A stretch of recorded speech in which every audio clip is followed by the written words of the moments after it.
लेकिन राम मंदिर को लेकर टिप्पणी करने की क्या जरूरत थी? अभी मैं रिसर्च कर रही थी आपको लेकर, तो मैंने देखा कि कोई राजा राम करके फिल्म भी आने वाली है, जिसमें आई है। हाँ, मेरी आई है फिल्म, आ गई फिल्म। इसमें कौन सा किरदार है आपका? राम बना हूं मैं। बताइए, राम का किरदार निभा रहे हैं, राजा राम फिल्म कर रहे हैं और राम जी के मंदिर को लेकर सवाल खड़े कर रहे हैं। तो मैं कह रहा हूँ कि वो मुझे सनातनी मानने से इनकार कर रहे हैं, जबकि मैं राजा राम किया हूँ। हाँ। वो कभी राजा राम फिल्म नहीं किए हैं। राम पे सबसे ज्यादा गाना गाने वाला मैं आदमी हूँ। तो दिल से नहीं लगाया ना राम को, तभी तो ऐसे बोल रहे हैं आप। वो मेरे दिल में है, राम मेरे दिल में है, कृष्ण मेरे दिल में है, सारे देवता देवी मेरे दिल में है। तो जीवन भर राम टेंट पे थोड़ी ना रहते। अच्छी बताइए, अगर राम मंदिर बीजेपी के शासन में बना है, उसको वो मुद्दा बनाकर उठा रहे हैं। अरे सीतामढ़ी में देखिए, सीता माता का मंदिर बिल्कुल बनना चाहिए। मेरे कहने का मतलब कि राम मंदिर भी बनाइए, सीता मंदिर भी बनाइए, आप कृष्ण मंदिर भी बनाइए, लेकिन मेरे कहने का मतलब कि आप अस्पताल भी बनाइए, आप कॉलेज भी बनाइए, आज फैक्ट्री भी बनाइए ना। लोगों को रोजी रोजगार कैसे मिलेगा? आप मुझे इतना बता दो कि राम मंदिर बना, हम पूज लेते हैं, पेट भर जाएगा हमारा? आस्था मन में होता है कि मंदिर में होता है? मुझे इतना बता दीजिए आप। दिल में आस्था मन में होता है, मंदिर में जाकर ईश्वर को नमन करता है। हाँ। पूजने वाले ना घर में भी पूज के और बड़ा हो जाते हैं। तो मंदिर नहीं होना चाहिए? नहीं, बिल्कुल होना चाहिए। मैं कब कहा कि नहीं होना चाहिए, लेकिन सिर्फ मंदिर मस्जिद ही नहीं होना चाहिए, उसके साथ साथ लोगों के लिए व्यवस्था भी होनी चाहिए।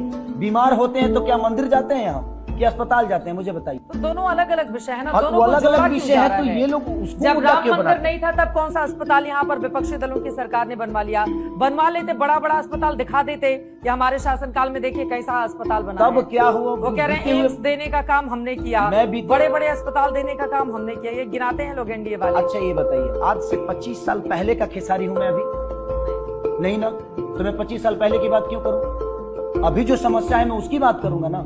अभी मैंने क्या किया है, वो मैंने क्या अब अर्जा है, मैं उस पर बात करूंगा ना। तो आप 25 साल पहले की बात क्यों करते हो?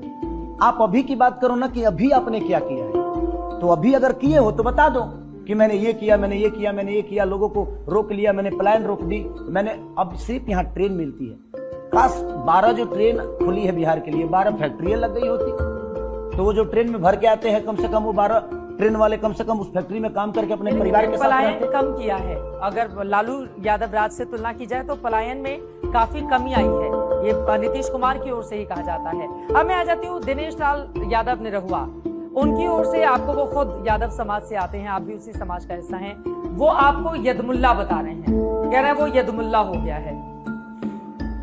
बड़े भाई हैं, वो प्यार करते हैं मुझसे, वो बड़ा भाई हो गए। बिल्कुल बिल्कुल, उनका योगदान मेरे जीवन में बहुत है। मेरी फिल्म जब रिलीज नहीं हो रही थी, साजन चले ससुराल पहली फिल्म थी मेरी 2011 हाँ, तो उन्होंने पेमेंट दिया था रिलीज करने के लिए। अच्छा, तो उनका योगदान है, ठीक है, बड़े भाई ये बोल रहे हैं, कभी ऐसे बोला नहीं, लेकिन राजनीति में आने के बाद शायद उनको मैं बुरा लगने लगा। उनको लग रहा है कि आप राम जी के खिलाफ नहीं, शायद मैं अगर बीजेपी में गया होता तो ऐसी बातें नहीं होती। वो भी मुझे प्यार करते और ऐसे शब्द का उच्चारण कभी नहीं करते, क्योंकि मैं हमेशा दमदार तरीके से बोले हैं यदमुल्ला। अच्छी बात है, कम से कम उस लायक तो हूँ मैं, कुछ तो बना, मैं कुछ तो बना। यदमुल्ला ये कोई शब्द ही नहीं है। क्या जो मुल्ला है वो हमारे देश के नागरिक नहीं है? क्या मुसलमान हमारे देश के इंसान नहीं है? मैं अपने जाति चाहे धर्म का कोई मानता ही नहीं, मैं सिर्फ एक इंसान के तौर पे इंसान को मानता हूँ। शायद उनको लगता होगा हिंदू मुसलमान सिख ईसाई दुनिया जहान, बट मुझे लगता है कि मैं आज सारे समाज में जाता हूँ, मुझे अपने बेटे की तरह हर आदमी प्यार कर रहा है, तो मैं कैसे कह दूं कि ये मेरे जात का नहीं है और मेरे धर्म का नहीं है? ये बात तो आपकी बहुत सही है, लेकिन बिहार में बिना जाति की पॉलिटिक्स कहाँ होती है? जाति और धर्म इस राज्य की कड़वी हकीकत है। जब टिकट भी दिया जाता है तो देख कर दिया जाता है कि कौन सी जाति कहाँ पर ज्यादा है, वहां पर दे दो और वहां पर। ये उसके लिए है जिसको नेता बनना है, मुझे नेता बनना ही नहीं है, मैं बेटा बन के जीवन चलाना चाहता हूँ। जिनको नेता बनना है उनको जाति देख कर दी जाती है, जिसको अपने राजनीति को बिजनेस बनाना है ना, उनको उनके दिमाग में ये बातें होगी कि नहीं मुझे चुनाव जीतना है। ना मेरी जीत की खुशी है ना मेरी हार की गम। जिस दिन छपरा बेहतर हो जाएगा ना, उस दिन मैं जीत जाऊंगा। अभी तो चुनाव का रिजल्ट नहीं आया, अभी तो वोट पड़ना है, तब तक हार का गम की भी बात करने लगे। वो बात कह रहा हूं मैं। अब इस तरह की बातें आप करेंगे, लोग कहेंगे देखिए इनको लग रहा है कि अब कठिन सीट पर उतार दिया आरजेडी ने। नहीं, कठिन मेरे लिए कठिन कुछ नहीं है जीवन में। अच्छी बताइए, अगर कठिन है तभी तो लड़ने में मजा आ रहा है।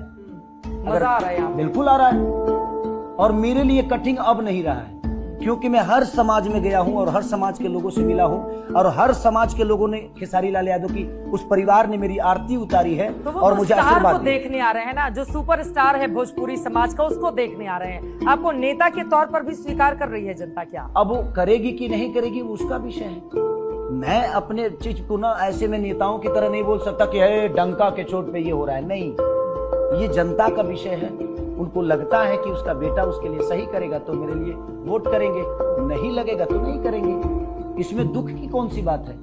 खेसारी लाल को उन्होंने स्टार बनाया, उन्होंने ही बनाया ना कि मेरे पापा ने मुझे सुनकर स्टार बनाया, नहीं ना। तो मेरे को जब सुन के एक गरीब के बच्चे को इतना बड़ा वो कर सकते हैं तो क्या वो मेरे लिए वोट नहीं कर सकते? वो करेंगे। वो 14 के बाद सबको पता चलेगा जो किसको कितना। मैं सच पूछे तो अंतर के लिए अभी मेहनत कर रहा हूं, कितना अंतर हो, जीत के अंतर के लिए, अंतर इतना के ही लिए खेसारी confidence हो मेहनत गया कर, है। हाँ खेसारी अंतर के लिए मेहनत